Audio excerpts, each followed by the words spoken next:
Hi, welcome to HardReset.Info channel, dear viewers. In front of me, Philips Smart Air Fryer Combi 7000 series, and now I'm gonna show you how to check the units on this device. For example, if you wanna change pounds to kilograms, or if you wanna change Fahrenheit to Celsius, for example.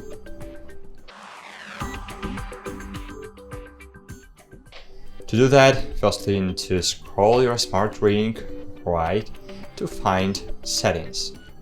Then click OK, and here scroll to find units. Click OK again, and here you can check. Here you can choose, for example, Fahrenheit and kilograms, Fahrenheit and inches, or of course Celsius and kilograms. Click OK and go back. Cool, that's it. Thanks for watching, like this video, and bye, see you.